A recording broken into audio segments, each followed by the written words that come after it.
किस्सा ऐसा कि फसाद जिसकी असल जड़ है जमीन। और कितनी जमीन? सिर्फ 35 एकड़ का एक छोटा सा प्लाट, मानो इतने विशाल जमीन का 0.1% से भी कम हिस्सा। लेकिन ये एक छोटा सा प्लाट दुनिया की सबसे विवादित जगहों में से एक है। इसलिए क्योंकि दुनिया के 3 बड़े धर्म इस प्लाट पर अपना दावा करते हैं। इस कॉन्फ्लिक्ट दावेदारी के चलते कई बड़े युद्ध हुए, वहाँ लगातार तनाव रहा। ये मामला जेरूसलम का है। वहाँ शहर के पुराने हिस्से में एक पहाड़ी के ऊपर फैला एक धार्मिक प्लेटफॉर्म। इसका क्षेत्रफल है करीब 35 एकड़ और इस कंपाउंड को यहूदी पुकारते हैं अल हैबियत। ये हिब्रू भाषा का शब्द है और इसको इंग्लिश में कहते हैं टेम्पल माउंट। और इसी जगह को मुस्लिम बुलाते हैं हराम अल शरीफ। एक ही जगह के अलग अलग नाम क्यों है? इसकी वजह क्या है? अलग अलग धर्मों की मान्यताएं। यहूदी मानते हैं इसी जगह पर उनके ईश्वर ने वहाँ की मिट्टी इकट्ठा करी थी जिसे एडम बने थे। और एडम का मतलब होता है कि पहला इंसान, जिसे इंसानों के आगे की पीढ़ियां आई। यहूदियों की एक और मान्यता जुड़ी है इसी टेम्पल माउंट से। उनका मानना है कि उनके एक पैगंबर थे अब्राहम। अब्राहम के 2 बेटे थे, इस्माइल और इसहाक। एक दफा ईश्वर ने अब्राहम से उनके बेटे इसहाक की बलि मांगी। ये बलि देने के लिए इब्राहिम ईश्वर की बताई गई जगह पर पहुँचे। यहाँ अब्राहम इसहाक को बलि चढ़ाने वाले थे कि ईश्वर ने एक फरिश्ता भेजा। अब्राहम ने देखा कि फरिश्ते के पास एक भेड़ खड़ी है। ईश्वर ने इब्राहिम की भक्ति और उनकी श्रद्धा पर मोहर लगाते हुए इसहाक को बख्श दिया और उसकी जगह बलि देने के लिए भेड़ को भेजा। यहूदी के मुताबिक बलिदान की ये घटना इसी टेम्पल माउंट की जगह पर हुई थी। इसीलिए इजराइल के राजा किंग सुलेमान ने करीब 1 ईसा पूर्व में यहाँ एक भव्य मंदिर बनवाया। यहूदी इसे कहते हैं फर्स्ट टेम्पल। आगे चलकर बिजेंटाइन सभ्यता के लोगों ने इस मंदिर को तोड़ दिया। तकरीबन 5 सदी बाद 516 ईसा पूर्व में यहूदियों ने दोबारा इसी जगह पर एक और मंदिर बनवाया। वो मंदिर कहलाया सेकंड टेम्पल। इस मंदिर के अंदरूनी हिस्से को यहूदी कहते हैं होली ऑफ होलाइसेस, यानी पवित्र से भी पवित्र जगह। एक ऐसी जगह जहां आम यहूदियों को पांव रखने की इजाजत नहीं, केवल बड़े पुजारी ही इसमें जाते थे। ये सेकंड टेम्पल करीब 600 साल वजूद में रहा। सन 70 में रोमन ने इसे भी तोड़ दिया, लेकिन इस मंदिर की एक दीवार आज भी मौजूद है। इस दीवार को कहते हैं वेस्टर्न वॉल। ये दीवार उस सेकंड टेम्पल की बाहरी हिस्से की एक दीवार मानी जाती है। यहूदी अपनी ये मान्यताएं जानते हैं, लेकिन उन्हें ये नहीं पता कि ये होली ऑफ होलाइसेस टेम्पल माउंट के किस हिस्से में मौजूद था, क्योंकि प्राचीन समय में आम यहूदियों को वहां पर जाने की इजाजत नहीं थी। तो कई धार्मिक यहूदी आज भी ऊपरी हाथे में पांव नहीं रखते और वो वेस्टर्न वॉल के पास ही अपनी इबादत करते हैं। ये तो हुई यहूदियों की मान्यता। अब आती है इस मामले में दूसरे पक्ष मुसलमानों की मान्यता के बारे में। मुसलमानों के मुताबिक इस्लाम के सबसे पवित्र जगह में सबसे पहले नंबर 1 पर है मक्का, नंबर 2 पर है मदीना और तीसरे नंबर पर है हराम अल शरीफ, यानी जेरूसलम का वो 35 एकड़ का प्लाट। इस इस्लामिक मान्यता का संबंध है कुरान से। कुरान के मुताबिक सन 680 के मुताबिक एक रात की बात है कि मुसलमान के आखिरी पैगंबर मक्का से उड़ने वाले घोड़े पर बैठ करके जेरूसलम आए और यहीं से वो ऊपर जन्नत में चले गए। और जन्नत में जाने के बाद उन्हें अल्लाह ताला से कुछ आदेश मिले थे।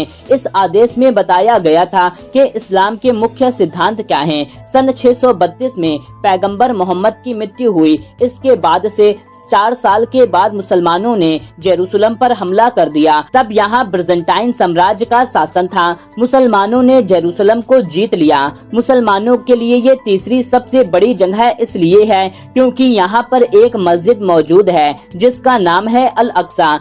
अरबी भाषा में अल अक्सा का मतलब होता है सबसे ज्यादा दूर। इसी मस्जिद अल अक्सा के सामने मौजूद एक सुनहरे गुंबद वाली इस्लामिक इमारत, इसे कहते हैं डोम ऑफ द रॉक। मुसलमानों के मुताबिक जब पैगंबर ने यरूशलेम में पहली बार पांव रखा इसी जगह पर है और मस्जिद अल अक्सा जिस जगह पर है वो घोड़े पर चढ़कर जन्नत पर गए थे, उसी जगह पर है डोम ऑफ द रॉक। ये दोनों इमारतें यरूशलेम में से 35 एकड़ प्लांट के अंदर मौजूद है, जिसे यहूदी अपने प्राचीन मंदिरों की योग्यता मानते हैं। दोस्तों, अब आपको इस लोकेशन से बने झगड़े की वजह समझ में आ गई होगी। अब सवाल ये है कि टेम्पल माउंट और हराम अल शरीफ पर कंट्रोल किसका है। ये जानने के लिए हमें फिर से हिस्ट्री में पीछे जाना पड़ेगा। इतिहास में एक वॉर हुआ जिसका नाम था क्रूसेट यानी होली वॉर। ऐसे युद्ध जो धर्म के लिए लड़े गए थे। क्रूसेट हुआ था ईसाइयों और मुस्लिम के बीच, और इसकी वजह क्या थी? जब इस्लाम पूरी दुनिया में फैलना शुरू हुआ तो इस्लामी साम्राज्य ने ईसाइयों के कई पवित्र माने जाने वाली जगह को जीत लिया। जेरूसलम भी इसमें से था। ये बात ईसाइयों को बहुत बुरी लगी थी, क्योंकि जेरूसलम उन्हें बहुत प्यारा था। ईसाई धर्म में जेरूसलम की क्या वैल्यू थी? ईसाई मानते हैं कि यीशु ने इसी जगह पर अपना उद्देश्य दिया था और इसी जगह पर उन्हें सूली पर चढ़ाया गया था और इसी जगह पर वो दोबारा जिंदा होंगे। ईसाई मानते हैं कि एक रोज वो वापस दुनिया में लौटेंगे और उनकी सेकंड एंट्री में जेरूसलम का बहुत बड़ा किरदार होगा। अब इन सारी मान्यताओं की क्रोनोलॉजी में देखिए। सबसे प्राचीन मान्यता है यहूदी की। सबसे प्राचीन इसलिए क्योंकि क्रिश्चियनिटी और इस्लाम दोनों यहूदी के बाद आए। यहूदी पर हमला किया रोमन ने, उन्होंने जेरूसलम पर कंट्रोल किया। फिर मुसलमान, उन्होंने जेरूसलम को अपने कंट्रोल में लिया। फिर उसके बाद आगे चलकर ईसाइयों और मुसलमान में धर्म युद्ध हुआ। इसमें पहले ही युद्ध में जेरूसलम के लिए लड़ा गया। फर्स्ट क्रूसेट के मुताबिक जुलाई 1099 में ईसाइयों ने जेरूसलम को जीत लिया, लेकिन ये जीत ज्यादा समय तक बरकरार न रही। 1187 में मुसलमानों ने जेरूसलम को वापस हासिल कर लिया और उन्होंने हराम अल शरीफ की देखभाल के लिए इस्लामिक संगठन की स्थापना की। पूरे कंपाउंड को कंट्रोल इसी संगठन के हाथ में था और यहाँ गैर मुसलमानों की जाने की एंट्री नहीं थी। सदियों तक ऐसे ही चलता रहा। फिर 1948 का साल, जिसमें फर्स्ट वर्ल्ड वॉर के दौरान हिटलर के डर से भागे यहूदी जो फिलिस्तीन आकर मुसलमानों से अपनी जान की भीख मांग रहे थे, उन्होंने कुछ सालों बाद यानी 1948 में इजराइल समाज की स्थापना की, उसी जमीन पर जहां मुसलमानों ने भागे हुए यहूदियों को पनाह दी थी जब वो हिटलर के डर से भागकर फिलिस्तीन आए थे।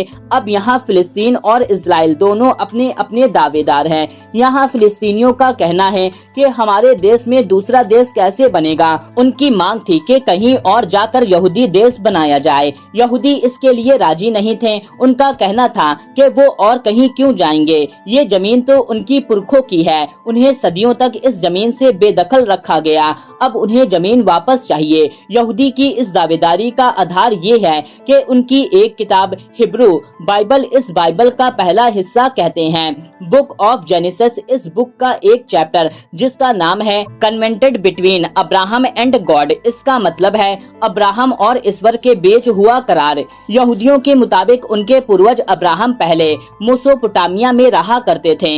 ईश्वर के आदेश पर वो अपने घर को छोड़कर नई जगह पर पहुँचे और ये जगह पश्चिम एरिया में थी। तब इसे कहते थे लैंड ऑफ कैनन। यहूदी की मान्यता के मुताबिक ईश्वर ने खुद इस जमीन के लिए अब्राहम को अपनी जुबान दी थी। कहा था कि अब्राहम की संतान यहीं पर अपना एक नया देश बनाएगी। हमने आपको अब्राहम के बेटे इसहाक की कहानी सुनाई। उन्हीं इसहाक के बेटे का नाम था जैकब और उनकी जैकब का एक और नाम था इसराइल। जैकब उर्फ इसराइल के 12 बेटे हुए, वो कहलाए 12 ट्राइब्स ऑफ इजराइल और इन्हीं कबीले के लोगों ने मिलकर के बनाया इजराइल, जो आज पूरे फिलिस्तीन को कब्जा करके यहूदियों ने बनाया है। वो देश जिसका प्राचीन नाम था लैंड ऑफ इजराइल यानी इजराइल और उनके वंशकों की जमीन। मॉडल इजराइल की दावेदारी भी इसी मान्यताओं पर आधारित है। अब बात करते हैं इजराइल की। इजराइल जेरूसलम को अपनी राजधानी बनाना चाहता है,